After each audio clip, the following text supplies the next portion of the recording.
Bienvenido a los que nos acompañan. El micrófono y la pantalla es todo suya, amigo Blanco. Adelante. Muchísimas gracias, Fernando. Voy a compartir mi tela. Primeramente, agradecer a Fernando, a Álvaro Carmona, a José por la invitación en poder exponer.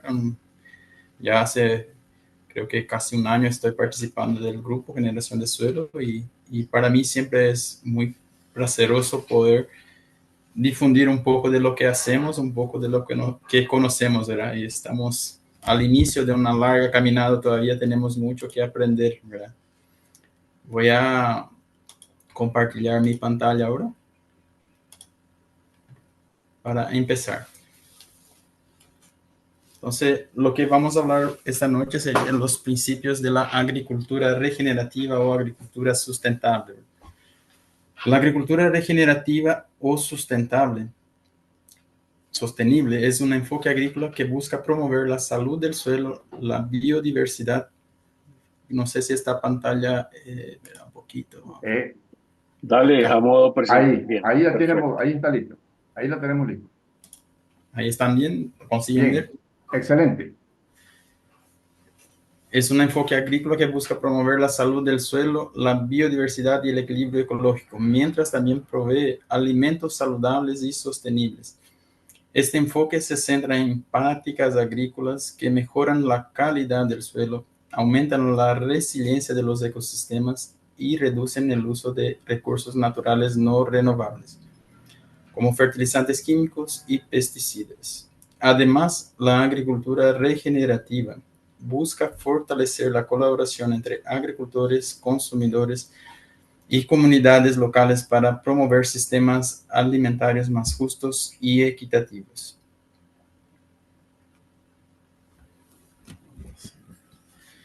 Lo básico de lo básico para entender lo que es agricultura regenerativa es la forma de producción, ¿verdad? Tenemos hoy diría que tres formas básicas: la agricultura con insumos químicos, la agricultura convencional, la agricultura regenerativa que está en el centro, con los insumos químicos, insumos biológicos, uso de plantas de cobertura, uso de remineralizadores, uso de compost, y tenemos la agricultura orgánica, que ya no podemos usar los insumos químicos, ¿verdad? Entonces estamos en una transición, estamos en un modelo que no estamos, está cambiando la forma de producir. Teníamos apenas una herramienta, que es la herramienta de los químicos, y hoy ya pensamos en varias herramientas ya con el sistema químicos, que es una de las herramientas todavía, no podemos descartarlas, tampoco dejamos de usarlas si la usamos de forma racional, de forma equilibrada cuando es necesario. Vamos a estar utilizando la herramienta que son los químicos, ¿verdad? Dejamos de ser un poco rehenes de ese modelo de agricultura. Para explicar un poco eso, yo tengo dos slides, ¿verdad? Si buscamos en un diccionario, va a ser muy simple de entender qué son los productos químicos, que la mayoría termina con SIDA, ¿verdad? Si buscamos en un diccionario, la palabra SIDA es destructor, exterminador, el que mata. Hay más una descripción que se dice actuar por venganza. ¿Qué significa eso? Cuando tenemos un problema, ahí vamos a buscar la solución. Si vemos una oruga, vamos a buscar un insecticida. Si vemos un chinche, vamos a buscar un insecticida. Cuando empezamos a ver una planta enferma que está con hongos, vamos a actuar por venganza, vamos a matar ese hongo para eliminar el problema.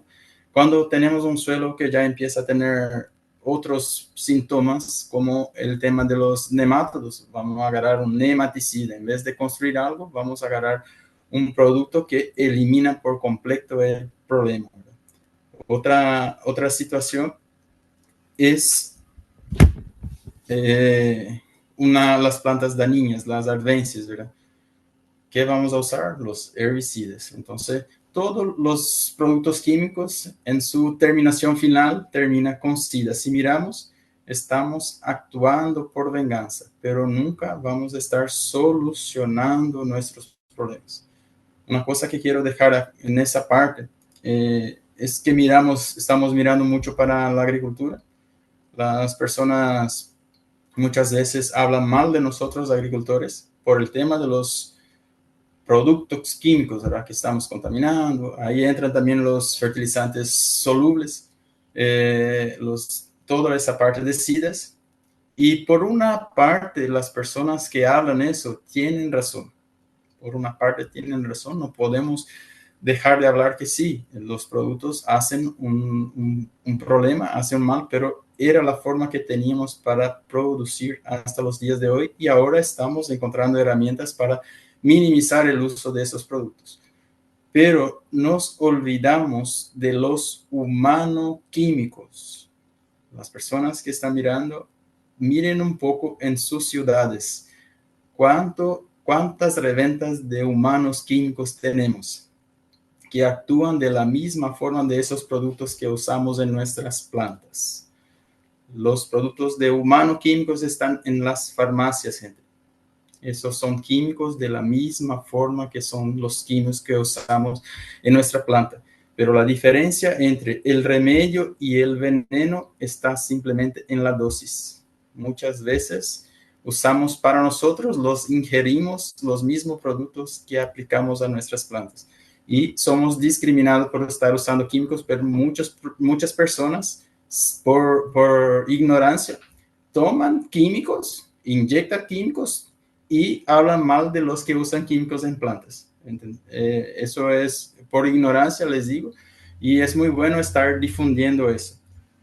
¿Cuál es la diferencia de químicos, los SIDAS, para los productos producidos en farm, los bioinsumos? La diferencia primaria, la diferencia básica está en la palabra. Miren un poco. El significado de la palabra bio. Miren qué significa la palabra bio. Vida, gente. Significa vida. Es devolver la vida a nuestro suelo. Es construir un suelo sano. Y de ese suelo nos va a devolver una planta sana. Puede producir un alimento sano que van a dejar las personas, los consumidores que usan ese producto sanos también. Es una cadena. No hay de otra. Entonces, los bioinsumos, ¿cómo son hechos? Pueden ser hechos en fábricas, miren un poco, pueden ser hechos en fábricas, pueden ser producidos de manera rudimentaria en tanques de agua, pueden ser producidos en forma aeróbica, anaeróbica, pueden ser producidos de forma sólida en donde están los composts. Mucha gente mira los composts, tengo que enviar a un laboratorio para determinar mi NPK de mis composts. Gente, es una manera equivocada de mirar el compost. Es una manera equivocada. El mejor compost que podemos hacer en nuestro suelo se llama plantas de cobertura. Esa es una manera que se ha creado porque necesitamos producir constantemente. Cuando estamos en agricultura extensiva, necesitamos aportar mucha materia orgánica. Entonces, la forma que se encontró es hacer el compost y aumentar nuestra materia orgánica, aumentar nuestra vida, es llevar esos microorganismos que están acá en un tanque en manera sólida, es llevar esa vida con su alimento ya a nuestro campo. Por eso se utiliza el compost. Y como consecuencia de eso tenemos el nitrógeno, el fósforo, el potasio, tenemos molibdeno, tenemos zinc, depende mucho de las materias primas que estamos adicionando. En el mínimo tenemos que tener 3 materias primas para construir. Entonces, mi enfoque acá, voy a volver Gente, la gran diferencia de ese sistema de producción de insumos químicos para un sistema de producción regenerativo en donde todavía tenemos que utilizar por algunas veces los productos químicos, pero enfocados en los productos biológicos. Está en el diccionario, para que entiendan. ¿Vamos a procurar matar, actuar por venganza, exterminar a todos o vamos a actuar construyendo vida de manera simple, poniendo la biología local, agarrando todos los insumos, haciendo un buen uso de un compost? En ese modelo, yo voy a pasar ahora el tema, estábamos hablando un ratito antes, de empezar la live, que todo termina en lo que ganamos, ¿verdad? Entonces, por eso traje algunos parámetros de una estancia que visité en Goiás en el 2020. Es la estancia Bom Jardim Lagoano, y siempre busco presentar esos de costo, ¿verdad? En esa parte de costos, me gustaría hacer un chisme ahí, pero un chisme que contestando la realidad. Hay 3 cosas que aprendí en mi vida. La primera de ellas, quien manda en la casa, quien ordena la casa, va a ser siempre la mujer. A las personas que son casadas ahí, dejen que la señora mande, dejen que la mujer mande en la casa, vas a evitar muchos problemas, ¿verdad? La segunda cosa que aprendí en mi vida, quien manda en la propiedad, quien manda en la estancia, es el caja que puede generar, es la rentabilidad que puede generar esa estancia, ese negocio, sea cualquier negocio. Si no soy efectiva en ganar plata, no voy a poder mantenerme, no voy a poder hacer mejoras, no voy a poder cambiar, no voy a poder salir a buscar conocimiento, a encontrar otras formas de hacer las cosas. Y la tercera cosa, cuando hablamos en agricultura regenerativa, lo que manda en esa agricultura regenerativa es el sistema como un todo. Voy a mostrarles al final por qué de eso. Entonces, acá en ese slide está el historial de costos de producción de soja en 12 cosechas en esa estancia, del 2011 al 2016. Acá agarramos la línea azul y después hasta acá era un sistema químico convencional de la estancia. Entonces los costos acá están en kilos por hectárea. Y después de acá, en esa línea acá, la estancia empezó con la agricultura regenerativa, con los bioinsumos. Y la línea roja, para que entiendan, la línea roja es la media de costos de producción de la región de Río Verde, Goiás. Agarraron la media de la región. Como ven, los costos de producción de la región viene en línea ascendiente y es lo que ocurre en toda parte, no es solo allá en la región de Río Verde, eso ocurre en Paraguay, en Brasil, en Argentina, en Venezuela, en Costa Rica, donde tenemos solo una agricultura química. Cada vez necesitamos más insumos para poder producir. ¿Por qué? Porque solucionamos un problema, como efecto colateral nos desencadena muchos más problemas. Es también lo que pasa con nuestra salud. Cuando empezamos con una simple presión alta, empezamos de la presión alta empezamos a tomar pastilla, viene un colesterol, empezamos a tomar más pastilla, se viene un problema estomacal, más pastilla. No buscamos encontrar el problema, la raíz del problema y así poder solucionar, poder sanar. En ese sentido, acá miren la línea de la estancia. Cuando empezó, estaba hasta bajó, después subió el costo de producción y ahí empezó en la agricultura regenerativa, llegando por debajo de los 3.000 kilos, que la región allá es muy dependiente de insumos todavía, como viene bajando con la agricultura regenerativa. En la segunda figura acá es el historial de productividad de soja de la estancia. Tenemos una boca de un yacaré, tenemos el costo de producción de ese slide. Acá viene el costo por los 3.000 kilos. Acá está, no cambié acá, pero ese slide es en bolsa por hectárea, se hay que multiplicar por 60. Entonces, por ejemplo, 50 bolsas. En Brasil se maneja más por esa terminación, es una forma de presentar nomás. Daría 3.000 kilos por hectárea la producción obtenida en esa estancia. La misma cosa, acá el gráfico, en el 2016 pasa agricultura regenerativa. La línea roja es la línea de la producción media obtenida en la región de Río Verde. Entonces, como vemos acá, sube, baja por clima. Acá también no es que estamos ausentes de los problemas climáticos, pero somos mucho más resilientes cuando eso nos ocurre. El 2016, esa es la producción de la estancia, sube, después baja, pero siempre viene en más que en la región, ¿verdad? Y el 2021 empieza a subir después de 4 años. Mucha gente me pregunta, voy a empezar a producir más,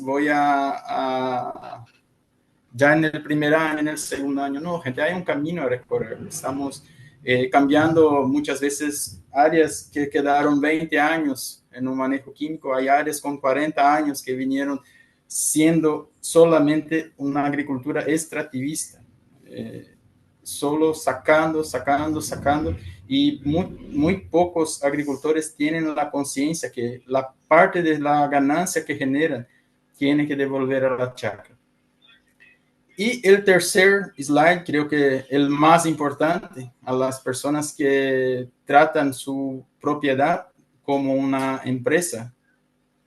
Tratan su propiedad como una empresa, porque así es que tenemos que mirar nuestra propiedad. No tenemos que mirar, somos agricultores y no tenemos que hacer cuentas. A los que hacen cuentas, es la rentabilidad obtenida. Hay un costo de producción, hay una producción. Esa diferencia es que nos sobra en nuestro bolsillo. Cuando llegamos con un camión en la báscula del silo, no tenemos ese camión, no está lleno de lucratividad. Ese camión tiene costo que hay que ser pago. Entonces, lo mismo acá es en bolsa por hectárea. Eso hay que multiplicar por 60, los que no son de nuestra región, pero los que son de Brasil, de Paraguay, van a entender perfectamente eso. Entonces, 10 kilos son 10 bolsas son 600 kilos, 30 bolsas son 1800 kilos por hectárea de rentabilidad. Miren un poco, la línea roja es la media de la región otra vez. Miren la rentabilidad cómo viene en línea descendiente. Cada vez menos el agricultor le sobra plata en su bolsillo, gente. Y eso muchas veces no es porque está produciendo menos, no es porque está produciendo menos. ¿Por qué? Porque su costo de producción es cada vez más alto. Acá en el primero, miren el costo. Entonces, cuando sube el costo, automáticamente si sube el costo, baja la rentabilidad. Y miren un poco en la agricultura regenerativa. Miren por qué esa instancia tomó la decisión de ir a un modelo diferente. Porque prácticamente estaban por debajo de los 600 kilos por hectárea por 2 años seguidos, 600 kilos por hectárea de rentabilidad en soja. Ahí tiene todavía, en esa región se puede hacer safrinha, pero safrinha de maíz generalmente hacen. Pero imagínate pasar un año entero y ganar menos de 600 kilos. Miren cuando pasó la agricultura regenerativa, a cuánto fue subiendo su rentabilidad. ¿Qué es lo que hace la diferencia en la propiedad? Aumentar la rentabilidad. Y la forma más básica es bajando nuestro costo de producción. La idea es no perder plata, no podemos perder plata. Y cuanto menos gastamos, aumentamos la chance de aumentar la rentabilidad, de ganar plata. Entonces, la conclusión de eso, el manejo con insumos biológicos producidos on farm reduce los costos de producción en 58%. Esto no es primer año, gente. Esto no es primer año. Eso lo logramos en el tercer, en el cuarto año, dependiendo mucho la realidad de la propiedad, dependiendo mucho la región donde estás. Porque muchas veces, yo, por ejemplo, acá mi mayor problema está en las materias primas que tengo que pagar mucho flete. Con un aumento en la productividad en 13%, no es un aumento tan expresivo, y en la rentabilidad en 175%. ¿Dónde está la gran diferencia acá? Bajar el costo de producción, mantener por lo menos la productividad, pero con el pasar de los años no hay cómo no aumentar tu productividad porque tu suelo está mejor. Y la rentabilidad ya es consecuencia. Va a aumentar la rentabilidad, bajando el costo, va a aumentar la rentabilidad. Con una reducción del costo de producción del 11% y un aumento de la rentabilidad del 83% en comparación con la región. El manejo con insumos biológicos producidos on farm constituye una excelente alternativa a la producción. Pasamos un poco ahora a hablar de los aspectos que tenemos que mirar en agricultura por lo general. Tenemos que mirar el aspecto físico, químico y biológico. por mucho tiempo y la academia solamente quedaron mirando los aspectos químicos y físicos y se olvidaron de la parte que el suelo tiene vida. Entonces, por eso quedamos fracasados, ¿verdad? En el sistema, primero vamos a hablar de la parte física. Eso es lo que va a entrar en las tres partes. Tiene que haber rastrojo. Tenemos que poner piel a nuestro campo. Tenemos que poner piel a nuestro suelo. Hacer un buen sistema de siembra directa con mucho rastrojo. Eso es lo básico de un agricultor. Tiene que andar con eso todos los días. Tiene que hacer un papel, poner por su heladera, poner por su auto. Tengo que hacer cobertura, tengo que hacer rastrojo en mi suelo. Eso es la manera, es la parte, el principio número 1 de hacer un buen sistema. Miren un poco lo básico de lo básico, hacer un maíz con braquiaria. Acá, ¿por qué es muy básico? Porque podemos poner un cultivo de renta, podemos ganar plata y todavía tener ese suelo 100% cubierto. La gramínea que nos aporta muchas raíces, nos aporta biomasa, reduce por completo el tema de hierbas dañinas. Si ese maíz en las mismas condiciones, sin la braquiaria, seguramente acá ya tenían las malezas acá en ese suelo. Y ahí se convierte en un problema, viene un costo que hay que eliminar esas malezas de nuestro campo. Acá miren un poco una siembra de soja acá encima de una siembra de braquiaria, gente. Una braquiaria lusiensis, prácticamente no vemos que se pasó una plantadora porque hay mucha cobertura. Ese es un mix que yo tenía en la campaña pasada. Acá teníamos girasol, mileto, teníamos crotalario croleuca y crotalaria expectabilis. Acá es cuando estaba floreciendo el girasol. Acá ya un poquito más avanzando, el girasol ya empezando a secarse, empieza a girar. Acá tengo um video hablando desse. Olá, pessoal. Hablo em português para você poder entender. Chegando aqui nosso mix de milheto, girassol. Olha que coisa mais linda. E aqui embaixo nós temos a nossa braquiária, ciências essa. Que show, né, Taylor? Que show. Que show de cobertura, né, filho? Isso mesmo, olha só.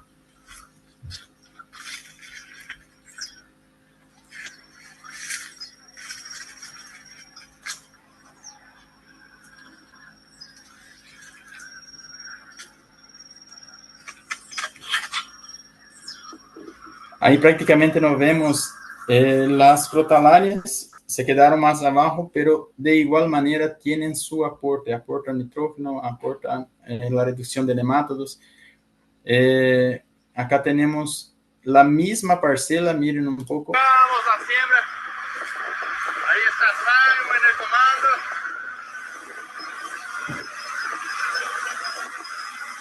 Duro por la máquina. Arrancamos con mucha fe. El suelo está con baja humedad. Hace como 10 días que no llueve. Voy a mostrarles acá un poquito. En esa área que teníamos quedó todo el invierno solo con un mix de cobertura. Acá teníamos milheto, braquiária lusiensis, girasol y 2 crotalarias. Miren un poco hoy cómo está esa tierra. Todavía hay partes que tenemos humedad, ¿no? Hay un poquito de humedad todavía. Pero la siembra, prácticamente invisible la siembra. Miren un poco. Vamos a ver dónde nos sembramos.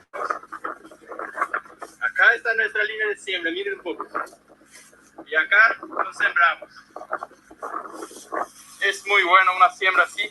Imagínense ese suelo totalmente cubierto. Muy fácil manejar las malezas. Acá hicimos una sola desecación, no se hizo secuencial y no vemos presencia de malezas. Miren un poco. Los rastrojos de girasol, rastrojos de mileto y la braquiaria lusiensis. Miren cómo queda cubierto, la camilla. Tenemos que ir quitando acá para poder llegar a la semilla. Vamos a ver si la semilla está cubierta, cómo está.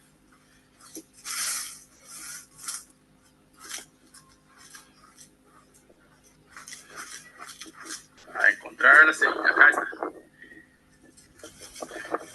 Así vamos iniciando nuestra siembra con mucha fe, con mucha esperanza, que se viene una buena lluvia este fin de semana y arrancamos con todo. Una cuestión ahí, esa semilla no se utilizó insecticida ni fungicida químico, sembramos en tierra prácticamente seca. 2 días después vino lluvia, por la gracia de Dios. Siempre es bueno, ¿verdad? Cuando podemos sembrar. Como el tema de mucha cobertura, si hay mucha humedad, como tenemos un suelo muy arcilloso, nos dificulta implementar la siembra. Y ahí hice la siembra sin nada, ¿verdad? Ahora voy a pasarles otro mix, ya el momento de hacer el mix, de hacer la implementación del mix, sería ese video.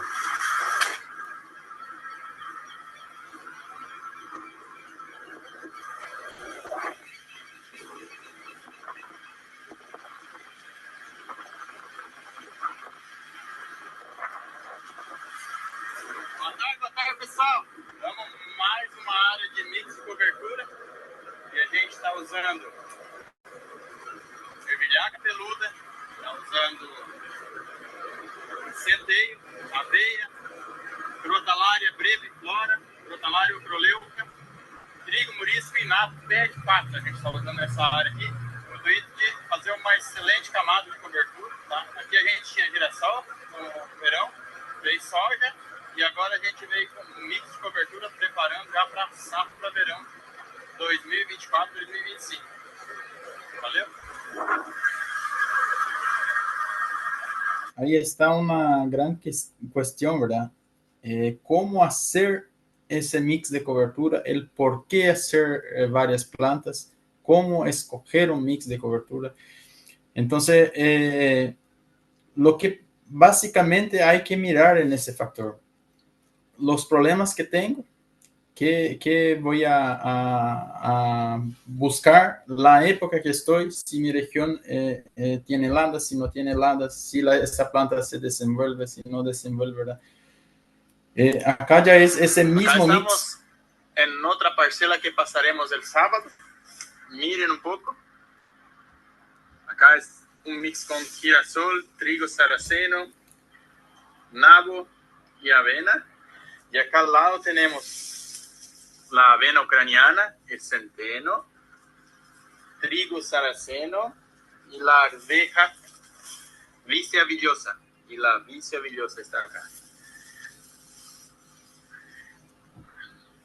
Muchas pruebas, muchos mix nuevos que estaremos también para la próxima campaña validando los mejores resultados. Miren un poco, gente, ese mix fue el que sembramos acá. Es el mismo mix después de cerca de 80 días. Miren cómo ya está, ¿verdad? Totalmente cubierto. Ese es un consorcio que tengo este año. Es un consorcio de Lab. Es una planta nueva acá, que la verdad una planta muy vieja, pero estoy haciendo muchos experimentos, más pruebas. Pero miren cómo está. Ese video tiene cerca de 3 días, yo lo hice y estoy encantado con el resultado que tengo de Lab, que es esa planta que tiene las flores lilás. Miren un poco sus vainas, miren la biomasa que conseguí crear en el suelo. Una planta que aporta mucha biomasa, aporta materia orgánica, aporta el reciclado de nitrógeno en mi sistema, en conjunto con el girasol. El girasol me va a fornecer potasio, me va a fornecer el boro acá en mi sistema, va a hacer un reciclado.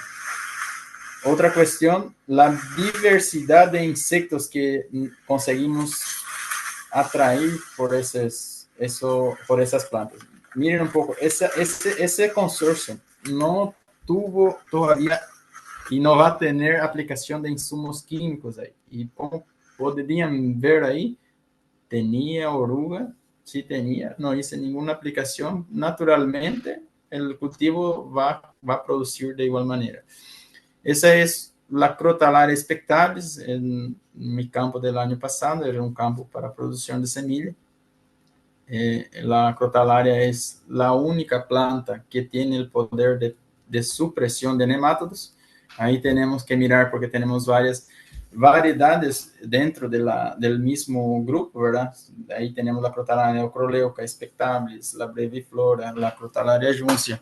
Entonces, en internet se busca fácil una tabla y podemos ver cuál nemátodo multiplica, cuál es supresor, y con el análisis de suelo que puedo enviar a un laboratorio a quienes tengan problema, definir primeramente qué nemátodos tiene y después escoger la Crotalaria a ser usada en ese campo.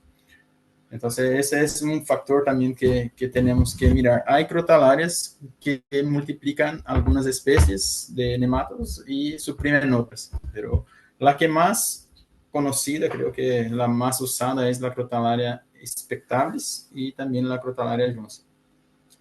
Acá hay otro mix que hice después del maíz safrinha. Es un mix. Acá tenemos la arveja forrajera, tenemos girasol, tenemos trigo saraceno, tenemos nabo y también tenemos avena ucraniana en ese mix. Miren un poco, ese mix se sembró después del maíz safrinha. El maíz safrinha salió cerca del 20 de junio y el mix fue manejado el 10 de septiembre. Quedó 90 días en el campo,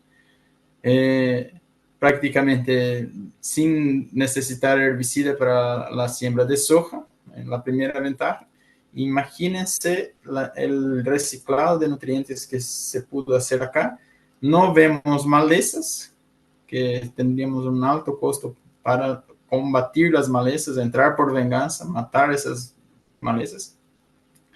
Y tenemos nuestra piel acá, gente. Tenemos una manta térmica en nuestro suelo. Si medimos la temperatura de este suelo en comparación con un suelo desnudo, nos asustaríamos. Acá es una vicia soltera, miren un poco, y acá una vicia más avena. Lo más recomendable es hacer la vicia con avena o un centeno. Esa planta es una planta espectacular, pero necesita una planta tutora para que pueda para que no pueda hacer, no quede en el suelo y en el suelo termina por tener más hongos, ¿verdad? En Paraguay es una excelente opción de cobertura, pero nos dificulta hacer semilla de esa planta. Es lo que dificulta un poco la expansión de la cultura en Paraguay, porque las semillas terminamos produciendo muy poco la cantidad por hectárea. En regiones más frías, en Brasil, por ejemplo, en sur Brasil, en Argentina, esa planta tiene una respuesta mucho mejor, produce mucho más semillas. Ahora vamos a parar un poquito en ese slide. Para la gente que no hace cobertura, para la gente que sabe que necesita hacer, pero no sabe de dónde empezar. Acá hice una escalera para que quede un poco más simplificado el trabajo. Yo tal vez si tenía mirado eso, tal vez no tendría un camino más recto, ¿verdad? No tenía hecho muchas veces muchas pruebas de ir conociendo para entender un poco lo que son las coberturas. Lo primero la acción primaria es hacer una buena cobertura de suelo, y eso vamos a lograr con las gramíneas más rústicas y con ciclos más largos. Un buen ejemplo en Paraguay, por ejemplo, es en Paraguay, en sur de Mato Grosso del Sur, la región sur de Brasil, por ejemplo, no va tan bien la Brachiaria rusiensis, pero mucha gente probando también, están encontrando un camino. Creo que enseguida se encuentra la forma de hacer eso. Pero en Paraguay es muy difundido el sistema Santa Fe, hace mucho empezó, creo que empezó en Paraguay en los años 2010, 2008, 2010, no puedo decir la fecha exacta, pero es muy simple porque hacemos una gramínea en conjunto con un cultivo de renta, que es el maíz, y ese consorcio es un consorcio que va muy bien. Producimos, el primer año siempre es más, si, dependiendo del clima, podemos perder un poco la producción de maíz, pero si va bien el clima, prácticamente no perdemos. Pero recuperamos esa baja de producción en la soja siguiente y también en el maíz a fin del otro año, si va siguiendo a ser, si no va a ser otro cultivo, por la estructuración que hace en el suelo. Un punto muy bueno a hablar de cuando se hace el maíz con braquiaria o cuando se hace la braquiaria resistensis es tener el cuidado de hacer el secado de esas plantas 60 días antes, principalmente en áreas con problemas de nematodos.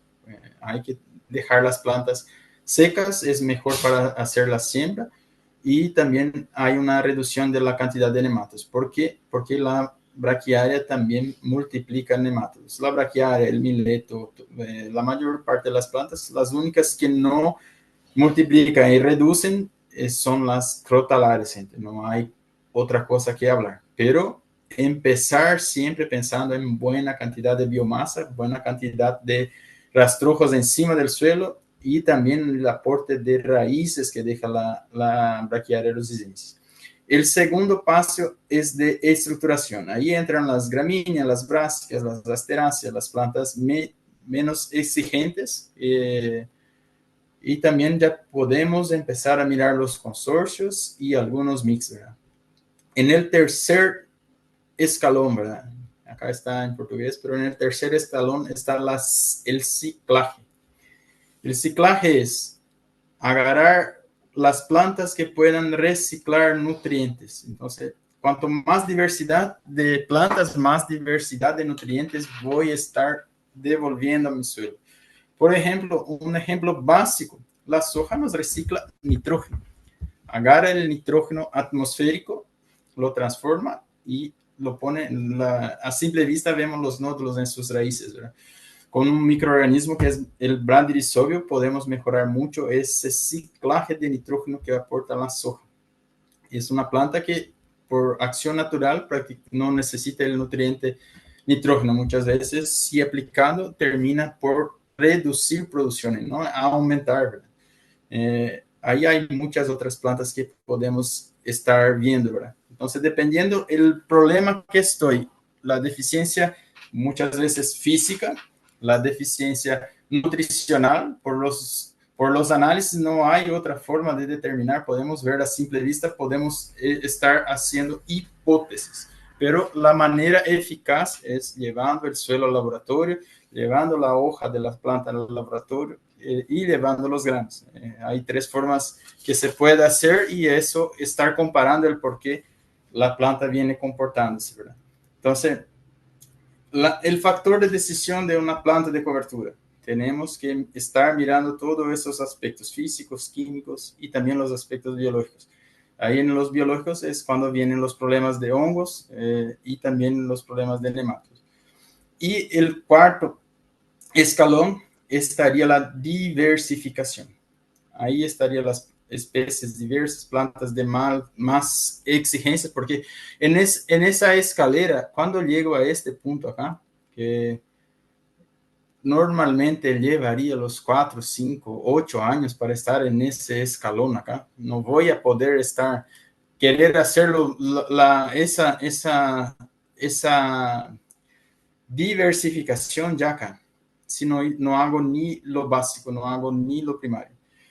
Entonces, cuando llego a eso, que es, como le dije, en el cuarto o quinto año, acá podemos estar invirtiendo más en nuestro mix, poniendo plantas muchas veces un poco más costosas porque vamos a tener el retorno económico seguro, ¿verdad? Ya tenemos un suelo más preparado, un suelo más resiliente.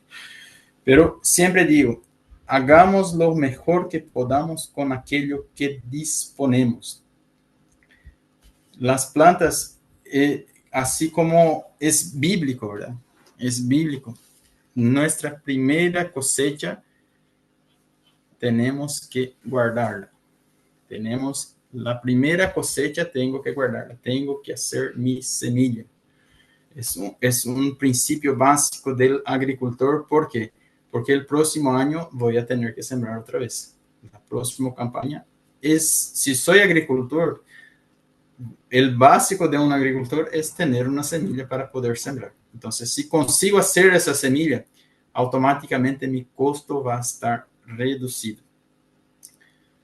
Mi segunda cosecha va a ser para mi alimentación, la alimentación de mi familia, que hoy es básicamente estar vendiendo, ¿verdad? Y lo que sobra de la alimentación de mi familia, tengo que estar guardando y hoy podemos avanzar en otros requisitos. Pero lo básico es tener seguro que voy a poder sembrar mi próximo año este campo que estoy manejando, este campo que estoy trabajando. Y cuando hablamos de plantas de cobertura, si tenemos la semilla, gente, que nos queda muy fácil poder hacer las plantas de cobertura porque el costo mayor es eso. Y además del costo de la semilla, solo tenemos el costo de operación, que muchas veces es solamente combustible. Pero cuando dejamos un suelo cubierto, ese combustible, ese costo de la semilla, si comparamos el costo de herbicida que tendríamos que usar en esa parcela, ya tenemos una cuenta positiva al favor de las plantas de cobertura que no llega ni a los pies. Y por otro lado, tenemos que contar cuánto fertilizante no voy a estar necesitando poner en ese campo. ¿Por qué? Porque estoy reciclando de manera natural y efectiva. Si vamos a hablar del compost que hablé allá atrás, el mejor compost que una propiedad puede hacer se llama planta de cobertura. Si hacemos una buena rotación de cultivos, si hacemos un buen mix de cobertura, no hay ni la necesidad de estar comprando fertilizantes de afuera. Podemos hacer nuestro propio fertilizante simplemente usando variedad de plantas. Esas plantas nos van a reciclar nutrientes y van a devolver en el sistema para las próximas culturas de renta. Y cuando hablamos en planta de cobertura, tenemos que tener un factor de decisión para hacer las plantas de cobertura, para hacer un mix de cobertura. Ese factor de decisión muchas veces está atrelado tengo un problema de compactación. Voy a tener que poner una planta que tenga el poder de descompactar.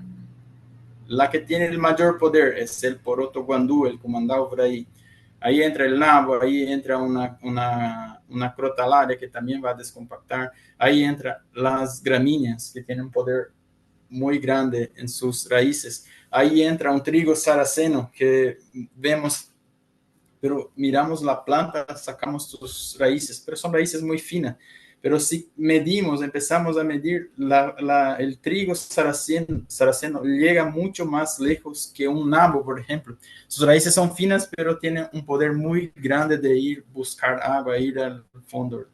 Y cuando estructuramos ese suelo y después ven la planta de cultivo como producción de renta, esa misma raíz ya deja los canales hechos, ya deja todo hecho para que esa planta pueda ir buscar, y también el reciclado de nutrientes. Cuando pensamos en mix de cobertura, es un gran tabú determinar qué porcentaje de cada planta debo utilizar. Es la pregunta primaria que me llaman: Cleandro, necesito un mix. ¿Cómo puedo hacer un mix con nabo, avena? ¿Cómo puedo hacer que es un consorcio así? ¿Cómo puedo hacer? ¿Cuánto debo poner de centeno, de avena, de nabo, de trigo saraceno? Gente, tenemos que mirar qué plantas voy a poner. Yo, por ejemplo, hablamos mucho con personas y estamos testeando todas las veces en el campo, ¿verdad? Por ejemplo, un nabo. Si voy a poner un nabo soltero, voy a poner 8 kilos, 6 a 8 kilos para hacer un nabo soltero, para hacer buena cobertura o para hacer cosecha, ¿verdad? Cuando voy a poner en el mix, si el nabo pongo 8 kilos, la avena pongo 50, si es soltera pongo 50, si pongo un centeno de 50 a 70, si pongo un trigo saraceno de 20 a 25, ¿cómo voy a componer un mix? voy a meterle toda la dosis llena de cada planta. Algo va a pasar mal. Primeramente, el costo no va a ser y una planta siempre va a ser más rápida que la otra. No hay como no ser así. Nosotros como seres humanos también somos así y las plantas también son. Entonces, ¿qué tenemos que definir? ¿Cuál planta en esa época del año va a ser más rápida, va a salir más y va a tomar más espacios? En el mix de invierno, la planta más rápida va a ser el nabo forrajero. El nabo forrajero, la avena va a venir más rápido, pero siempre va a venir en desventaja con la avena. Entonces, si pongo los 6 kilos de nabo y pongo 50 de avena, es categórico que el nabo va a sobresalir sobre los 50. Entonces voy a pensar que voy a bajar la dosis de la avena y voy a bajar del nabo. El nabo, si pongo 1 kilo por hectárea, está más que suficiente. Él ya va a entregar lo que necesita, que es la descompactación, que es el reciclado de nitrógeno y también el aporte de azufre y boro que el nabo nos aporta. Si agarramos ahí el trigo saraceno, es la planta que tiene mayor poder de reciclado de fósforo, porque tiene muchas raíces finas, muchas radicelas, entonces acaba agarrando un volumen mayor de suelo. Y ahí vienen las avenas. Entonces, y de eso, otra cosa que tengo que partir? 1 kilo, pero si tengo un nabo con 50%, no hay ningún problema, gente. Podemos utilizar ese nabo en el mix. ¿Por qué? Porque él no es una planta de renta. Entonces, si él está en 50%, elevo ese nabo a 2 kilos por hectárea y voy a tener la misma cantidad de plantas que necesito. Esos factores hay que mirar. La viabilidad de cada semilla. Cuando tratamos de plantas de cobertura, la mayor parte de las plantas de cobertura nos sirven por lo menos por 2 años. ¿Por qué? Porque baja el poder germinativo, pero de igual manera puedo utilizarla en un mix. Entonces, tengo un tiempo mayor que una planta de renta. ¿Por qué? Porque la planta de renta tengo que tener el mínimo de 80% de germinación y vigor, ¿verdad? Sin embargo, en el mix, si tengo una planta con germinación más baja, no va a tener problema porque va a estar complementando un blend de plantas. Y eso es un factor muy bueno. ¿Por qué? Porque puedo estar sacando una parte de mi propiedad. Voy a hacer 1 hectárea. Por ejemplo, un ejemplo acá muy claro para que ustedes entiendan. Ese Lab, yo agarré 40 kilos el año pasado. Sembré 40 kilos.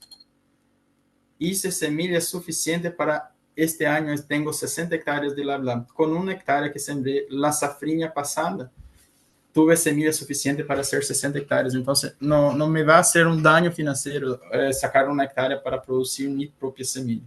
Eso es algo que hay que mirar en ese sistema. Y ahí, en el aspecto, hablamos mucho de plantas de cobertura, al final podemos repasar algo ahí. En el aspecto físico, por mucho tiempo, se pensaba que para combatir la erosión de ese sistema, teníamos que hacer curvas de nivel. Ese es un manejo eficaz físicamente, porque acá se llena de agua, pero es otra forma de taponar algo que estamos haciendo mal. Si tenemos un suelo bien aireado, si tenemos un suelo estructurado, es innecesario estar utilizando terrazas. Es innecesario, a no ser que tengamos un aclive muy grande. ¿Por qué? Porque si tengo un suelo bien aireado, bien estructurado, voy a tener la capacidad de mucha infiltración de agua. Mi caja de agua, mi tanque de agua está aquí, gente. Tengo que infiltrar. Pasamos ahora a la parte química. Todos sabemos que necesitamos los famosos NPK, calcio, magnesio, nitrógeno, potasio, fósforo. En eso yo digo siempre que tenemos que pensar como un colectivo, en donde el colectivo es el calcio y el chofer va a ser siempre el boro. Tenemos que tratar de equilibrar eso. El básico de lo básico es el cal agrícola, hacer el calcio más el magnesio, corregir el pH, eliminar el aluminio tóxico, es lo básico de un agricultor tiene que hacer en la parte química. Cuando pensamos en fertilizantes, orgánicos y fertilizantes sintéticos. Recuerden mucho de ese slide, gente. Recuerden de eso. Cuando pensamos en fertilizantes sintéticos van a alimentar nuestra planta. Únicamente va a alimentar a nuestra planta. Cuando pensamos en fertilizantes orgánicos alimentan a nuestro suelo. Nuestro suelo está bien alimentado, devuelve una planta sana. Planta sana hace alimento sano que crean personas sanas que se alimentan de eso. Ese slide me pasó Fernando. Muchas gracias, Fernando. Ayer me pasó y acá está muy bien ilustrado eso, gente. Los fertilizantes orgánicos alimentan a nuestro suelo, alimentan la vida, alimentan los organismos y estos van a ir haciendo la diferencia para nuestra planta. Otro slide que me pasó, los principios y estrategias para la agricultura regenerativa.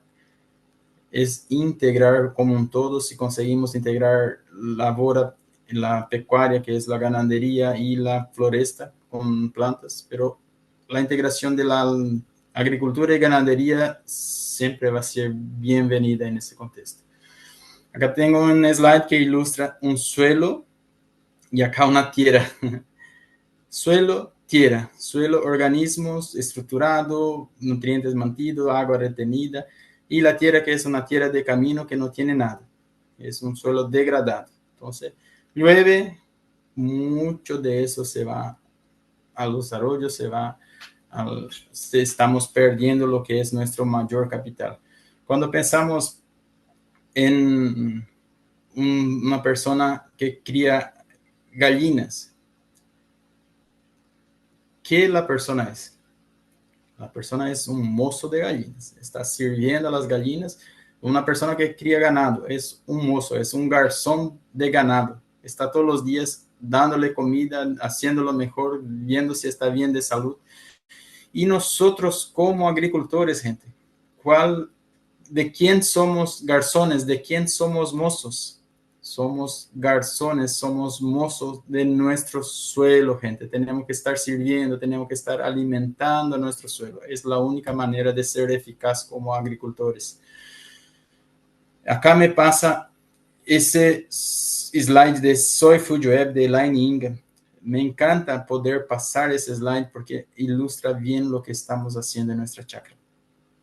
Ella agarró 4 recipientes, digamos 4 baldes, con la misma cantidad de... Acá en el primero ella puso materia prima, ese suelo de orilla de camino, ese suelo muerto, degradado. Solamente eso puso acá.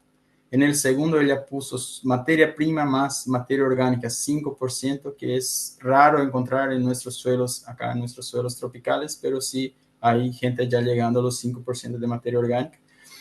Para tener, después de los 5% de materia orgánica, se consiguen las bacterias. En el tercer recipiente puso materia prima, materia orgánica más las bacterias. Y en el cuarto puso, con la muerte de las bacterias es una cadena trófica, empezamos a tener los hongos. Puso calcario, puso calcio de ostras en el primer recipiente. Miren un poco cuando tiró agua. Puso 300 gramos en cada balde, digamos que tendría 2 kilos, 300 gramos de calcio. Miren cuando puso agua, el 100% de ese calcio, 100% de ese calcio, gente, en un análisis se fue. El suelo quedó otra vez una materia prima, no tenía calcio. Cuando tenía materia orgánica, miren que ya hay una mejora. El 98% de ese calcio se fue otra vez con 5% de materia orgánica. Entonces, ¿qué nos deja acá? Con 5% consiguió retener 2% del calcio, 2% de ese nutriente. Cuando puso bacterias, puso los bacilos, el 95% de ese calcio, hay una mejora, pero todavía se ha perdido con materia orgánica, más bacilos, más bacterias. Solamente el 5% de ese calcio consiguió retener en ese suelo. Pero cuando estaba el suelo equilibrado, ya llegando a los hongos, miren qué cantidad de nutrientes se fue. No se fue nada, gente, no se lavó, se quedó en ese suelo el 100%. Solamente teniendo un suelo equilibrado vamos a tener la plasticola para los nutrientes. No hay forma de hacerlo si no es así, o si no vamos a estar en una guerra constante. Aporto nutrientes, se me lava con la lluvia, con una simple lluvia se me lava ese nutriente. Tengo que estar aportando nutrientes. Y pensando en ese modelo de agricultura, cuando pienso en un suelo que está degradado, un suelo que fue manejado de forma extractivista por 10 años, 15 años, 20 años. Acá hay una báscula, ahí es muy importante relacionar la ley 80-20, y eso se aplica no solo a los suelos, no solo a la parte biológica, pero sí a nuestra vida. El 80% de los microorganismos, cuando pensamos en un suelo enfermo, oxidado, van a ser microorganismos patogénicos, microorganismos malos. Pero ese suelo hay los microorganismos neutros y también hay los benéficos. No hay también forma de no tener la gente buena que está luchando ahí. Pero ¿qué pasa? Cuando un suelo es oxidado, esa gente acá está por la muralla. Entonces esa gente va a ayudar a ese 80%. Ellos no van a estar defendiendo esos 10. No, como están en la muralla, como son neutros, ellos pasan a esa parte de la báscula. Eso es el gran problema. Así también en la sociedad, así también en el deporte, en la política, como personas, las personas neutras son son las peores, porque se van a donde les favorece. Cuando está ganando esa parte, se va acá. Pero cuando está ganando esa parte, eso tenemos que invertir en nuestro suelo. Tenemos que mudar la báscula de nuestro suelo. Tenemos que dejar nuestro suelo con 80% de microorganismos benéficos. ¿Por qué? Porque cuando tengamos nuestro suelo así, cuando tengamos nuestra vida así, esos microorganismos neutros van a venir a ayudarnos. Pero esos patógenos todavía van a estar allá, van a estar permaneciendo allá, porque necesita esa guerra constante, necesita para que sea fuerte esos microorganismos. Porque si eliminábamos los patógenos, esos se iban a acomodar, se iban a quedar muy flaquitos, y cuando venían problemas les iba a destrozar, les iba a destruir. Es una guerra constante eso, no solo en el suelo, como también en nuestra vida cotidiana, en sociedad, en el mundo, ¿verdad? Como podemos ver, hay muchos problemas, y generalmente pasamos a ser fuerte y el otro lado pasa a ser flaco, y esas personas que no defienden un lado, van siempre a lo que les favorece, y muchas veces son los que más perjudican, son esos neutros, porque si es benéfico, estoy de este lado; si es patógeno, es patógeno, le dejo de un lado y voy a seguir la vida, ¿verdad? Cuando pensamos en lo que hablaba en el comienzo, ¿verdad? Hay 3 modelos de agricultura: el modelo de agricultura convencional, el regenerativo, y acá está el modelo orgánico. Esta es la red de microorganismos de acuerdo al tipo de agricultura que realiza, gente. Acá está el modelo tradicional. Miren cómo está la red de microorganismos. Miren en la agricultura regenerativa, que empieza a mejorar la diversidad de microorganismos. Pero cuando no hay agresión, cuando hay esa agricultura orgánica, miren cómo se entrelazan esos microorganismos, cómo quedan llenos. Voy a acelerar un poquito, que estoy ya pasando mi hora. Cuando pensamos en agricultura regenerativa, tenemos que estar mirando, ahí ya va hablando de manejo, ¿verdad? Tenemos las herramientas, que son herramientas que solo tenemos que agarrar y aplicarlas en la práctica. Está el MIP, manejo integrado de plagas. Está el MID, que es el manejo integrado de enfermedades. En portugués es doenças. El MIPD es manejo integrado de plantas dañinas. Y el MIP, que es muy nuevo, que es el manejo integrado de biológicos. Estas herramientas están muy fáciles, están en el site de Embrapa, se puede bajar, se puede ir viendo. Alguien ya lo estudió, hay un científico por detrás de cada uno de esos que hizo, y siguen mejorando esas herramientas, y podemos aplicarla y mejorar mucho nuestro manejo de plantas, ¿verdad? En el manejo integral de plagas tenemos que mirar el nivel de daño, en la posición de equilibrio y el tiempo. en cuánto tiempo, si es necesario aplicar, no es necesario aplicar insecticida. Se utiliza el paño de batida. Este es un modelo de Embrapa, ese es un modelo de serie. Acá abajo en la foto no salió, pero hay un caño acá que se queda más simple. Les sugiero hacer con un paño de color gris porque no afecta tanto a los ojos. Acá yo hice con una regla acá que se puede estar midiendo, la regla acá. Entonces fuimos incrementando. Esa es una tabla del MIT para poder ver en el suelo el monitoramiento de plagas. Hay otra tabla. Todo eso pueden buscar en el documento 143 de Embrapa y tener en sus manos para mejorar el manejo. Acá es un comparativo usando el MIP y el MIT, que es solo entrar a aplicar cuando es necesario un fungicida o un insecticida. Tuvo un gano de producción en 91 kilos, disminuyendo el número de aplicaciones. Es un poco increíble, ¿verdad? Disminuir las aplicaciones y ganar en producción. Acá es el gano en costo por hectárea, 121 reales, adoptando esas herramientas. Hoy daría cerca de los $20 por hectárea. Producir más, gastando menos, con la aplicación de 2 herramientas. No estoy hablando ni de biológicos, no estoy hablando de nada. Estoy hablando de 2 herramientas simples que tenemos, que podemos adoptar en nuestra propiedad. Nosotros acá, ahora vamos a entrar en la parte de los biológicos. Lo que más hacemos es eso, gente.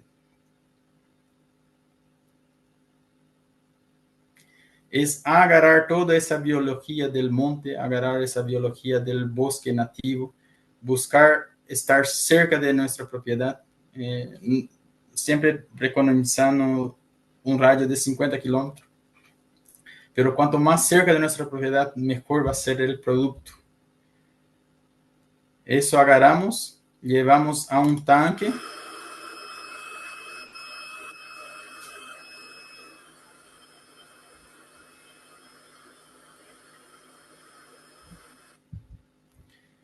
Que nada más es ese tanque, solo adicionamos su comida, aire, la tierra del monte y hacemos la multiplicación de toda esa biología acá en ese tanque.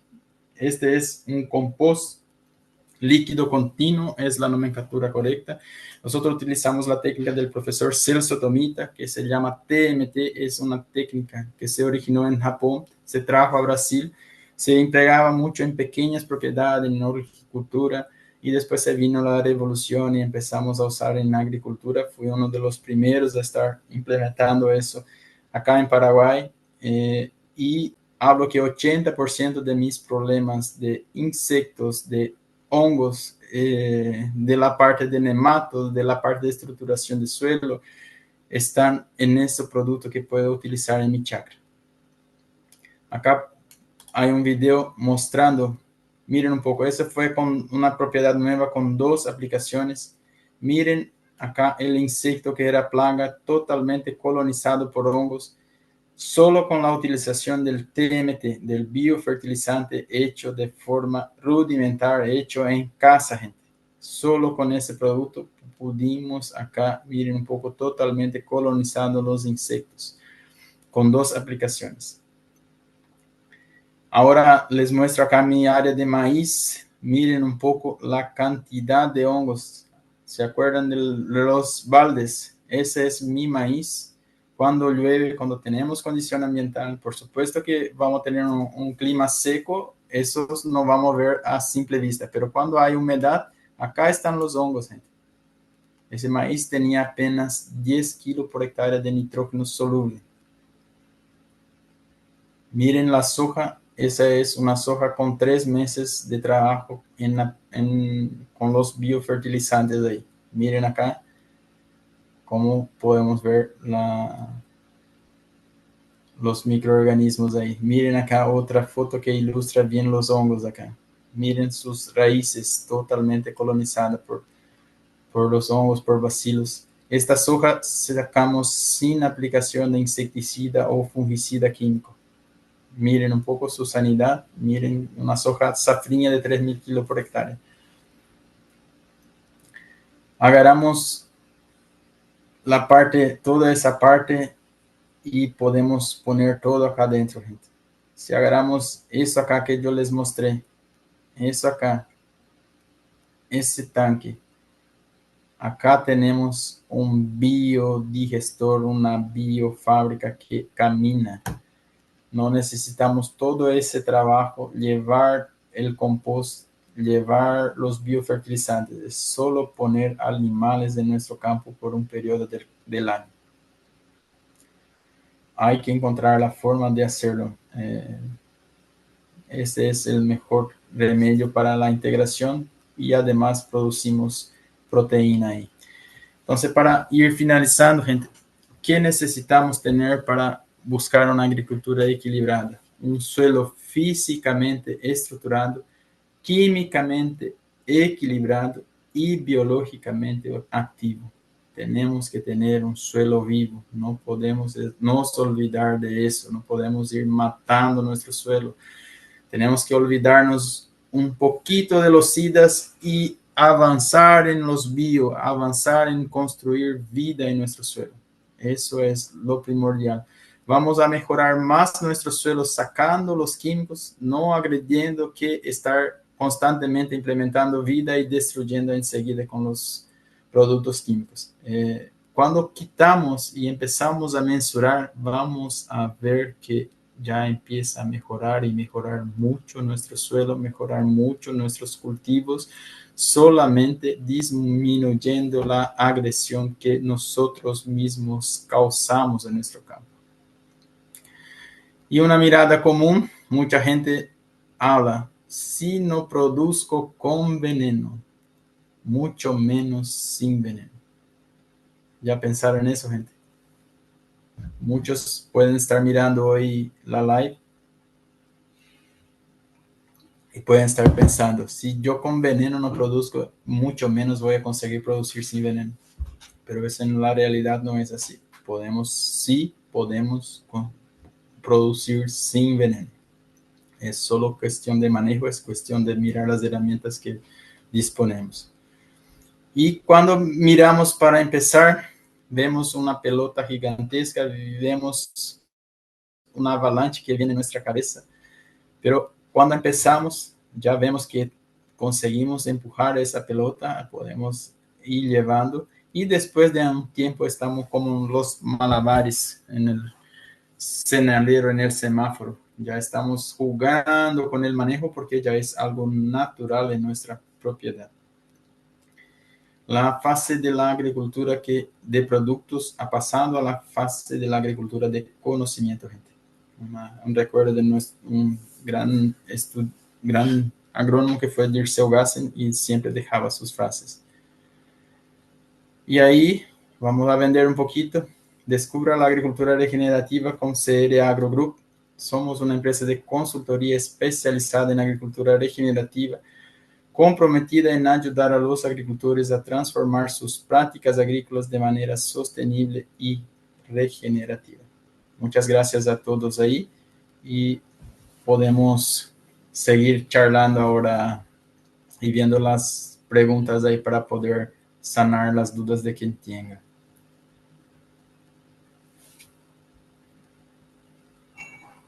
Muy bien, excelente. Muchas gracias. Excelente. Fernando, si quieres, administras el proceso ahora de preguntas y respuestas. Adelante. Bien, bueno, muchas gracias. Excelente presentación, Leandro. Excelente contenido. Creo que han dado una información muy valiosa para la gente que sigue con el emprendimiento y la agricultura regenerativa.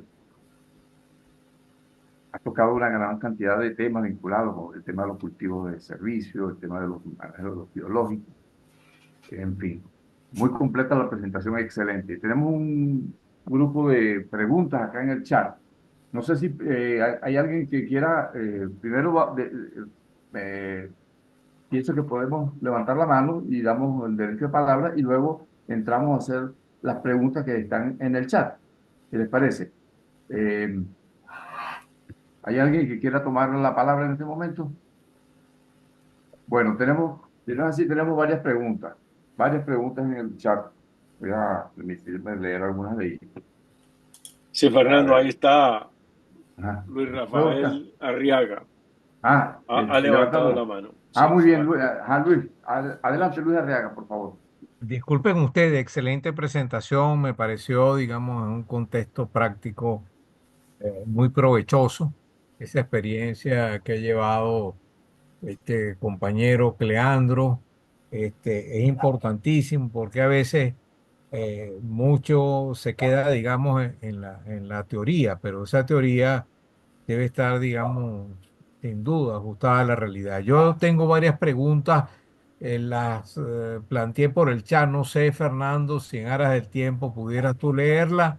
No, habla directamente, Luis, adelante. Ok, ok. Ah, Una de ellas es en relación, este, su opinión con la práctica del subsolado en suelos compactados y donde he visto por experiencia, donde se combina prácticas de lo que hemos llamado estos cultivos de cobertura con esta práctica de subsolado. La otra pregunta es en estos consorcios que ha mencionado, creo yo, que se utiliza sembradoras de mínima labranza para lo que hemos llamado el cultivo en aras de esta suma total, lo que pudiera ser el mayor causante pues, de la rentabilidad.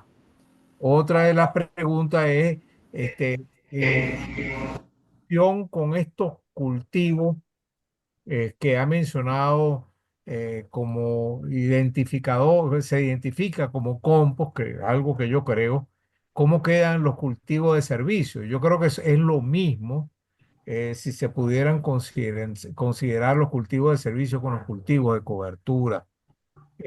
Y la otra es, ¿cuáles han sido, digamos, las experiencias en este contexto que él ha tenido con las micorrizas?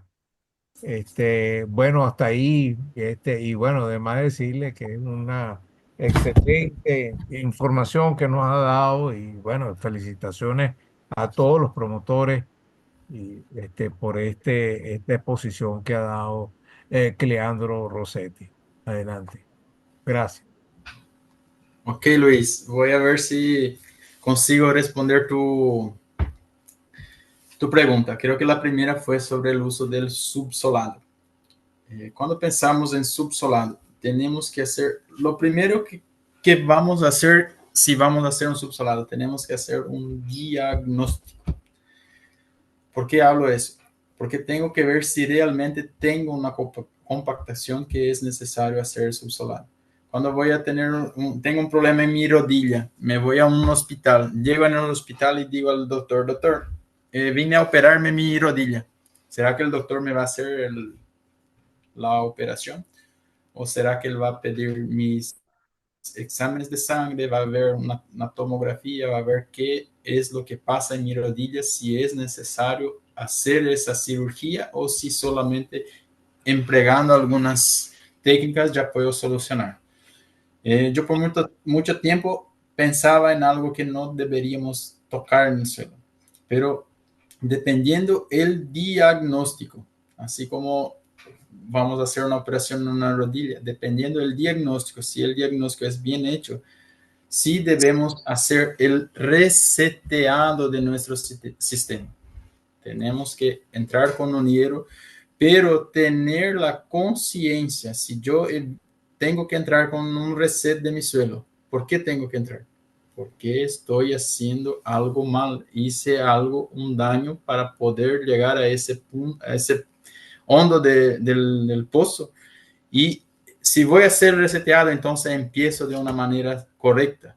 Voy a entrar con un reseteado para implementar aire en mi sistema, para poder airear ese suelo. Entonces, la forma más eficaz de airear un suelo es poniendo raíces. Si voy a ser reseteado, tengo el deber de meterle muchas raíces en ese suelo que hice la desestructuración. Cuando hablamos de hacer hierro, es para tener un dato, gente. Ese no soy yo que estoy hablando, pueden buscar después. Es un dato científico.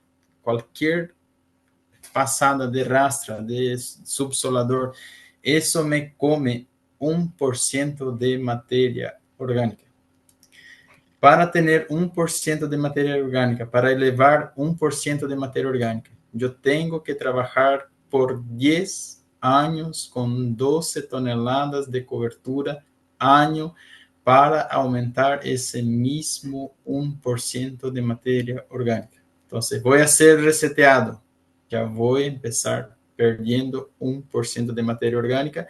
Si no pongo esa estructuración, si no pongo raíces, si no pongo plantas ahí que van a rellenar ese suelo, en 3 meses, no estoy hablando 3 años, en 3 meses tengo un suelo mucho peor de lo que estaba antes.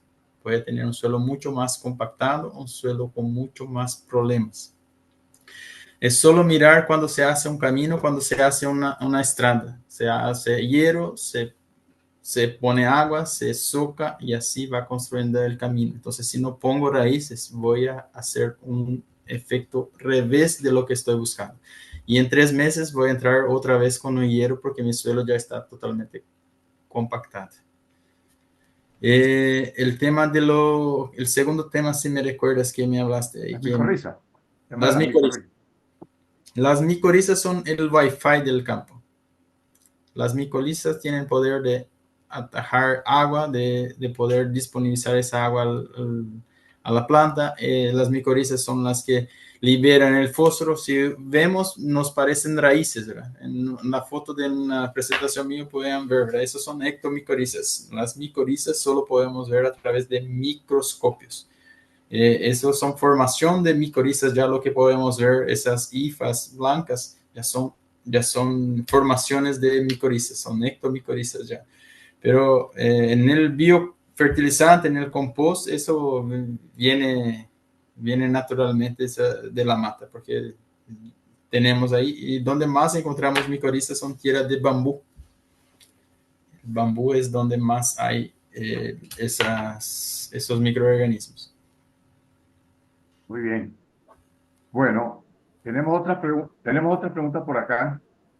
Leandro, el amigo Victorino Chiconetti pregunta lo siguiente, ¿no? Previo a la siembra de cualquier cultivo, ¿cómo doy inicio a la senescencia de las plantas de cobertura? Me imagino que está preguntando, que siempre es una pregunta que salta cuando hablamos de cultivos de servicio, el tema de la interrupción. ¿En qué momento interrumpo el ciclo? Digamos, si yo tengo una mezcla de un mix de cultivos de servicio donde voy a tener varias especies y cada una tiene obviamente alguna fenología diferente, unas son más tempranas, unas más tardías, ¿cómo identifico yo el momento para hacer la interrupción? Me imagino que por ahí viene la pregunta del amigo Chiconet. Sí, una planta, si trata una planta como servicio, estoy plantando para hacer una planta de servicio, una planta de cobertura, esa planta no puede tener granos. Entonces, el momento ideal empieza a poner flores, no puedo dejar que forme granos. En ese momento sería el momento ideal de hacer el manejo o con herbicida o con rollo, cuchillo. El gran desafío ahí, estoy poniendo un mix, entonces tengo, por ejemplo, un trigo saraceno que a los 30 días, 40 días ya, a los 25 días ya tiene flor. Entonces, eso es un gran desafío y también es lo que tenemos que mirar en la tomada de decisión de los mix que vamos a hacer. Voy a tener un mix de 40 días, ok, perfecto, un mileto va a entrar muy bien, un trigo saraceno va a entrar muy bien. Tengo 90, 120 días. Esas plantas pueden entrar en el mix, pero ellas van a producir grano en ese tiempo. Con 80 días el trigo saraceno ya entró en maturación, ¿verdad? Entonces voy a tener un problema porque esa planta me va a transformar, tanto va a sacar nutrientes de mi suelo como va a ser una planta que va a ser una planta dañina. El próximo cultivo voy a tener que manejar después porque sus semillas van a germinar, van a ser efectivas. Eso hay que mirar. Cuando se está empezando, yo sugiero no hacer siembra en verde. hay que aprender lo que es siembra en verde y también nuestro suelo todavía está compitiendo por el carbono, la relación carbono-nitrógeno. Hay regiones que no es permitido plantar en verde, hay regiones que llueven muy poco, entonces hay una dificultad muy grande de hacer esa siembra en verde, como hay regiones que llueve mucho, tienen buena humedad, entonces se queda mucho más fácil sembrar en verde. Yo, por ejemplo, en Chaco visité propiedades que tienen que secar a 60 días antes, 60, 90 días antes, tienen que tener todas las plantas de cobertura secas. ¿Por qué? Porque tienen que cosechar la lluvia primero antes de empezar el cultivo. Entonces, esas plantas tienen que estar secas. Si están verdes, compiten y sacan, llueve 10 milímetros, esa planta extrae esos 10 milímetros nuevamente, tengo un suelo seco otra vez. Y ahí a cada región tiene que determinar la forma de hacerlo, pero siempre hay que estar con la mano en la cabeza, hay que testar todo lo que van a hacer, lo nuevo que va a llegar en la propiedad, hacer un test primero en pequeña escala y después estar ampliando eso. Es como hacer una torta de 500 gramos o hacer una torta de 50 kilos. Hago en 500 gramos, aprendo bien y después lo transformo y multiplico en mi propiedad. Excelente. Muy bien, hay una pregunta de don Álvaro Carmona acá que te pregunta, ante el rápido desarrollo de los cultivos de servicio que ha ocurrido en Sudamérica, ¿quién suministra las semillas? ¿Se obtienen fácilmente? O sea, ¿se consigue semillas fácilmente? ¿Se ha desarrollado un nuevo negocio, alguna oportunidad al respecto en Paraguay, Argentina, Brasil, para los nuevos usuarios de esta tecnología o de esta práctica? Sí, hay. Sí, pues terminar. Sí, existe. Se consigue fácilmente la semilla, Leandro. La verdad, sí. Después que empezamos a trabajar en eso, vos vas a encontrando las personas que hacen. Traemos una parte y multiplicamos, distribuimos a los vecinos, a las personas que quieren hacer. Entonces, el próximo año ya tenemos personas que son fornecedores otra vez y eso va pasando a más personas. Es un negocio que está creciendo. Yo empecé, yo hago semillas, lo distribuyo acá en Paraguay, lo que puedo hacer, estoy haciendo, hago en mi propiedad, pero no es tan fácil para empezar porque muchas cosas están lejos, las semillas son caras porque muchas plantas producen muy poco por hectárea, entonces hay un costo de flete por detrás de eso que ya mencionaba ya en el inicio, ¿no? Y todo tenemos que empezar de pequeña escala y seguir y crecer, ¿verdad? Por ejemplo, les mencioné ahí el tema de la Blab, que es una planta que se plantaba 40, 50 años atrás y prácticamente desapareció del mercado, una planta que es muy buena para nuestro manejo porque aporta mucha biomasa, mucho nitrógeno. Entonces agarré como 40 kilos, hice una hectárea con ese 40 kilos y ella me dio semilla para sembrar 60 este año. Es básicamente eso. Tenemos que estar siempre planeando, estar siempre pensando no solo en el momento, sino en la próxima campaña que vamos a estar haciendo, que vamos a hacer. Hay otra pregunta de Luis Arriaga acá, bueno, que ya habías comentado al respecto, pero te la hago igualmente. Dice, los cultivos de servicios en su criterio, entonces pueden considerarse un compost efectivo, cultivos de cobertura. Si hago Un un buen compost. manejo, una buena rotación de cultivos, si hago un buen mix de cobertura, yo no necesito hacer los biofertilizantes, no necesito hacer el compost. Las plantas de servicio son el mejor compost que hay. No hay compost que va a ser mejor. ¿Por qué? Porque esas plantas, ellas liberan ácidos, son los ácidos que liberan los nutrientes retenidos en nuestro suelo, en la arcilla. Esos ácidos buscan, esa planta muere, esos nutrientes son liberados y quedan disponibles al próximo cultivo. Otro factor, en su propia parte aérea, esas plantas van descomponiéndose y esos nutrientes se van lavando al cultivo que está al cultivo de renta. Pero ahí tendríamos que pensar en hacer cultivo quizás una vez al año o una vez cada 2 años, estar haciendo un cultivo de renta en ese campo.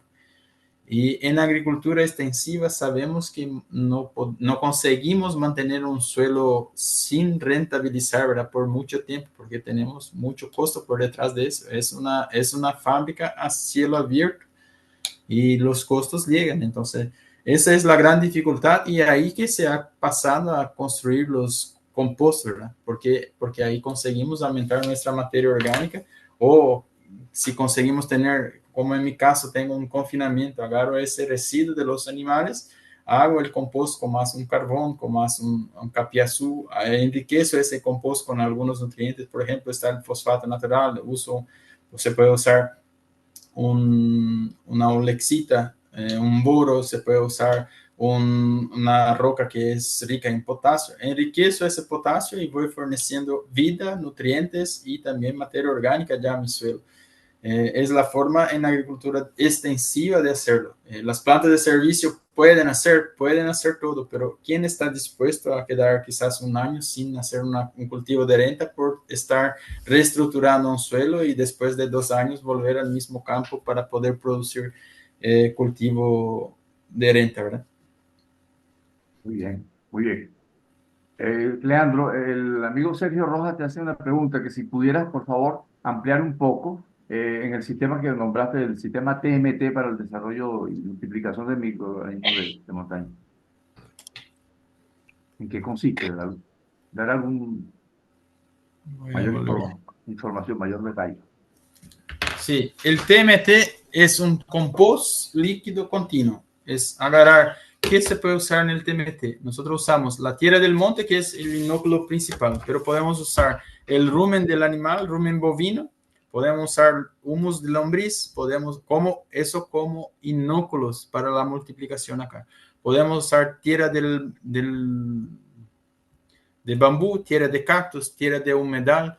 Y todos esos inóculos van en un tanque. Acá tenemos, como pueden ver, hay un compresor que acá, ese es en mi propiedad, gente. Ese es un video de mi propiedad. Acá están los tanques. Voy a parar acá, a ver si para. Entonces, acá le inyectamos mucha cantidad de oxígeno. Hace con que esos microorganismos en 24 horas ya se puedan ir a nuestro campo. Agarro la tierra del monte, agarro eso del monte, toda la biología local, todo el equilibrio que está en una mata. Si no es así, ¿quién de ustedes ya fertilizó una mata? ¿Quién de ustedes ya usó un nitrógeno, un potasio, un fósforo en un bosque? ¿Quién de ustedes ya usó insecticida, sea para hormiga, insecticida para oruga, para chincho, que sea? ¿Quién de ustedes ya usó insecticida en un monte? ¿Quién de ustedes ya usó un fungicida en un monte? ¿Por qué esa biología, por qué ese sistema está todo en equilibrio? Cuando dejamos un terreno, estamos cultivando extensivo y dejamos un terreno enseguida, se llena de arbencis, en 2 o 3 años ya tenemos árbol, ahí ya tenemos estructurado con 3, 4 metros de altura, la naturaleza se va regenerando sola. Entonces, agarramos toda esa biología, todos esos microorganismos que son decomponedores. Acá miren un poco las hojas cómo van descomponiendo.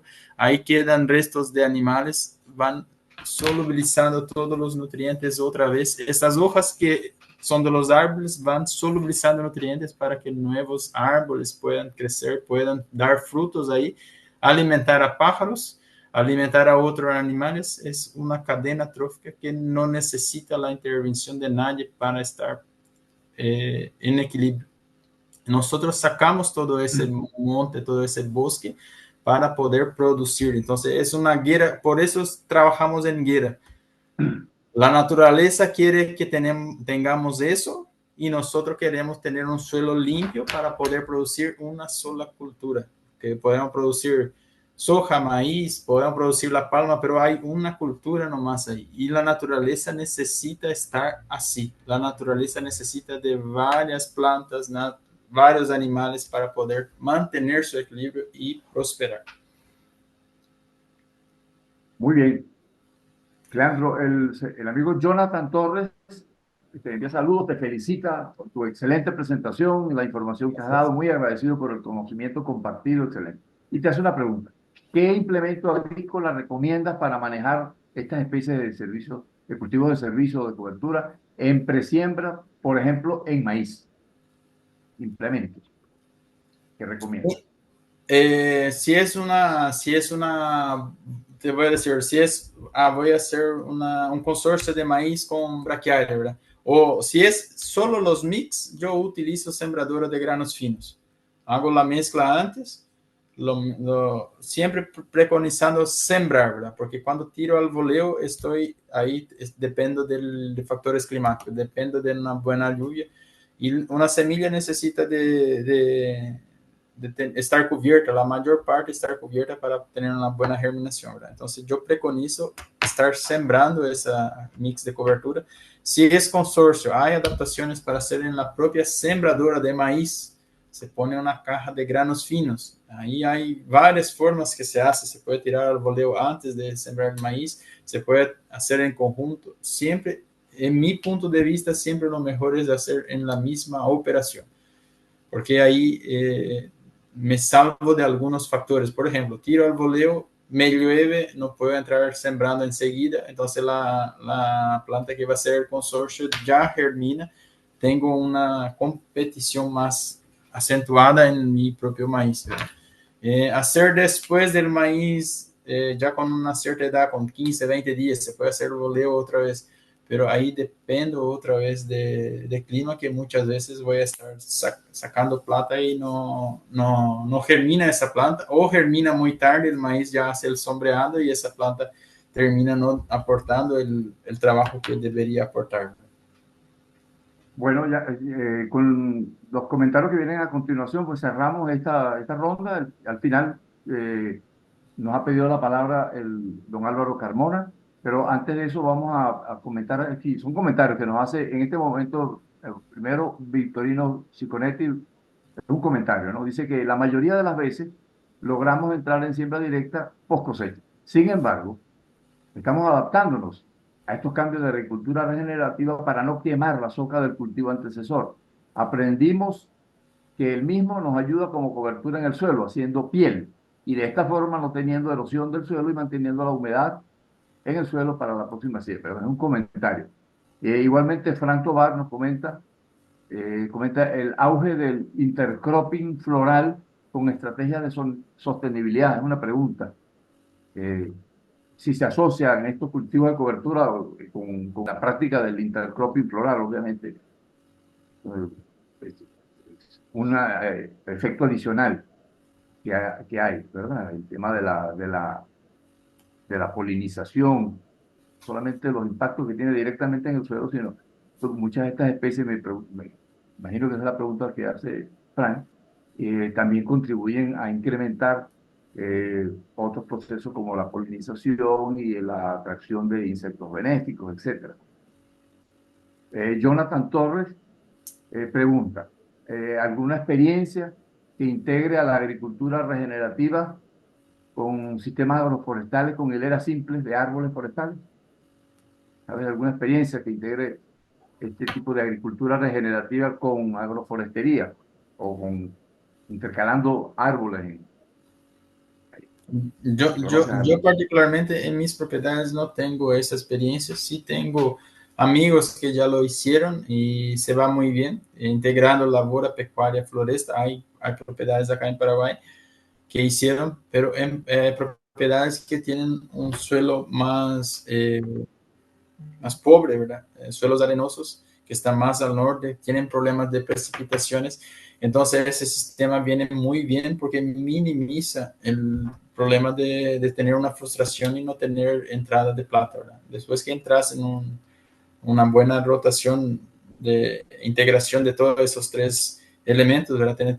Tenés tres fuentes de renta que están entrando plata todos los años, ¿verdad? Cuando entras de 5 a 10 años, tampoco el primer año te va a entrar plata los tres, pero sí una parte de tu propiedad en 5 o 7 años ya te genera de la floresta, todos los años de agricultura y la ganadería también, cada uno, todo tiempo va a estar entrando plata en el caja de la propiedad, ¿verdad? Eh, Aquí viene una última pregunta y después vamos a comentar nada más. Aquí cerramos con esta pregunta de alguien que se identifica como MH, bueno, dice Cleandro, el sistema TMT que mencionas, ¿se podría utilizar para controlar insectos en un sistema de cultivo directo que aún no inició el proceso de cultivo regenerativo? Sería como una forma de ir dejando el uso de los productos SIDA. Sí, señor. Es la mayor parte de las propiedades hoy que están en el manejo regenerativo empieza con el biofertilizante. Diría que el 90%, 95% después del conocer el biofertilizante, hay una reducción del 30 a 40% de insecticidas y fungicidas ya en el primer instante. Hay propiedades ya que se va al 80%. Por ejemplo, se hacía 4 aplicaciones de fungicida en un ciclo de soja, viene a 1 a 2 aplicaciones de fungicida. Insecticida, hay propiedades que no llegan ni a utilizar insecticida en su soja, ¿verdad? Entonces, empieza con el biofertilizante y ahí después va siguiendo el paso a paso, porque es la manera más simple de empezar, es agarrar un tanque de agua, hacer la multiplicación, y no hay un costo agregado por detrás, por el contrario, en una caja de fungicida que dejas de comprar, ya pagas todo el costo de implementación del sistema. Pero sí hay algo que hay que resaltar ahí. Ya no vas a agarrar productos en botellas para poner en el tanque de la fumigadora. Tienes que fabricar ese producto. Entonces ahí tienes que tener un planeamiento. Voy a tener una aplicación de aquí a 3 días. Entonces tengo que estar fabricando mi producto. De aquí a una semana me viene una buena lluvia. Voy a tener que tener producto hecho, producto ya fabricado en la propiedad para poder aplicarlo. Muy bien, bueno, comentarios de agradecimiento. El amigo Chiconetti termina con una frase diciendo que eh, no podemos ir en contra de la naturaleza, sino el camino es adaptarnos a ella, ir a favor de la naturaleza, ayudarnos con ella. Éxito, Leandro, excelente presentación. Mirko hace una última pregunta. ¿Hay manera de medir cuánto se retrocede al hacer una aplicación con un herbicida, con un insecticida? Sí, hoy día ya hay maneras, hay los análisis metagenómicos, ¿verdad? No sé cómo está, tal vez en Venezuela no tengan laboratorios todavía habilitados, pero en Brasil yo conozco 2 laboratorios que hacen los análisis metagenómicos para saber cómo está el suelo, ¿verdad? Y si por experiencia, por práctica, si dejas una parte sin aplicar, después que estás en un manejo regenerativo, dejas 5x5 sin aplicar herbicida, van a ver que hay una diferencia exorbitante cuando aplicamos eso. Entonces damos 2 pasos atrás cuando aplicamos un químico, tenemos que volver ese camino, tenemos que estar caminando otra vez, implementando para llegar al punto que estábamos. Bien, muchas gracias. Bueno, vamos a dejar entonces la palabra a don Álvaro Carmona, que quiere hacer unos comentarios finales de cierre. Adelante, Álvaro. Y bueno, muchas gracias Fernando y Cleandro, muy agradecido por tu esfuerzo el día de hoy. Yo sé que es tarde para vos allá en Paraguay y agradecido por compartir con nosotros. A mí siempre me gusta hacer un comentario final como parte del grupo administrativo del grupo de regeneración. Personas como vos, como Lucas Andreoni y ahora como Darcio, nos dan una lección muy importante a los que estamos trabajando en el resto de Latinoamérica.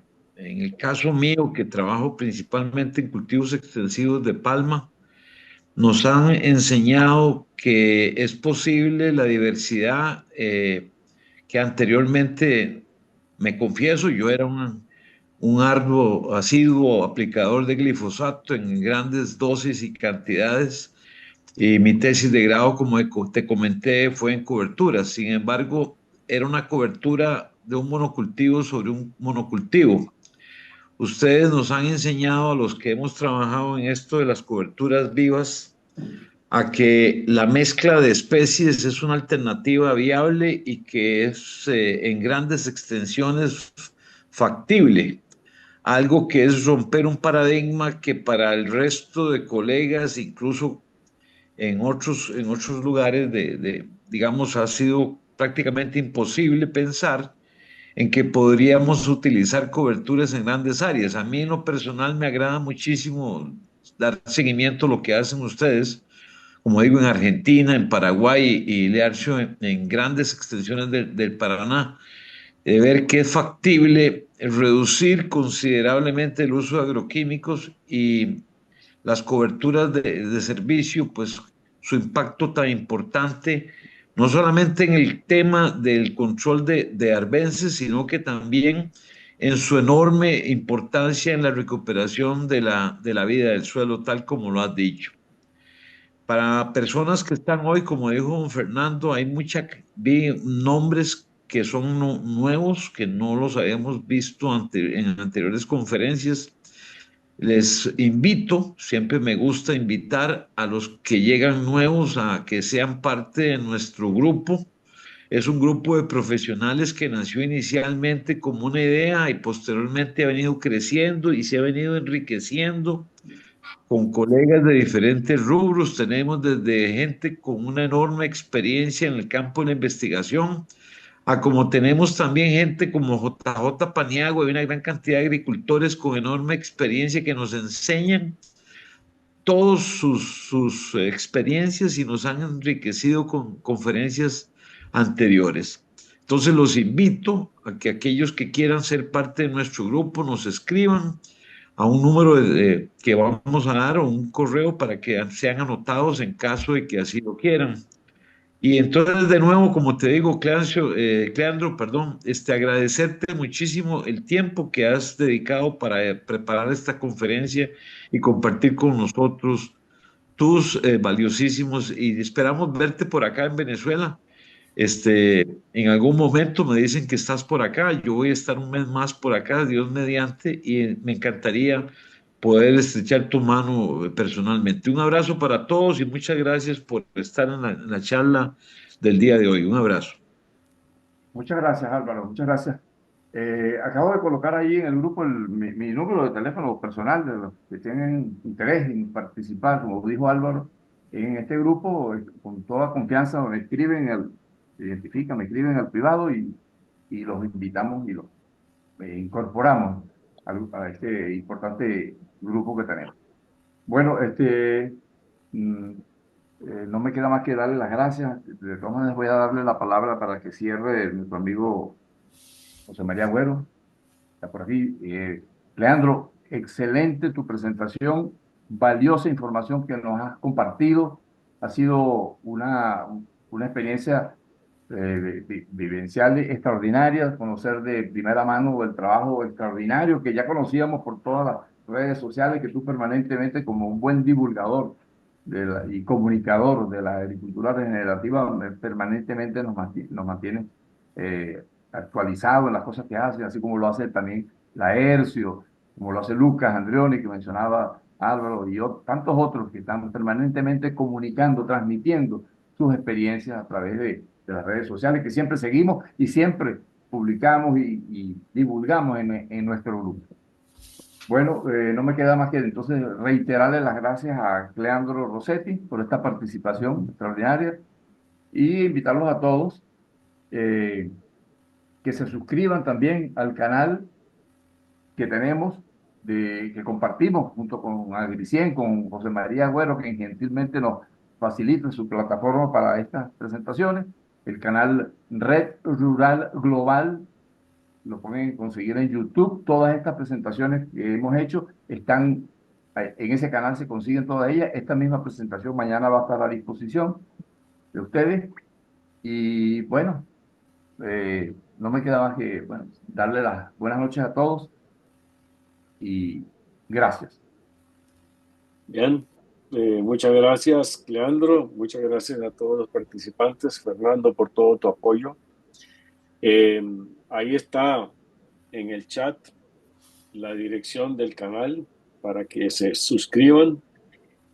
A los que se van anotando y nos hacen llegar su correo, les enviamos un resumen, una síntesis de las charlas con algún análisis. Así que es un beneficio que reciben. Anótense, por favor.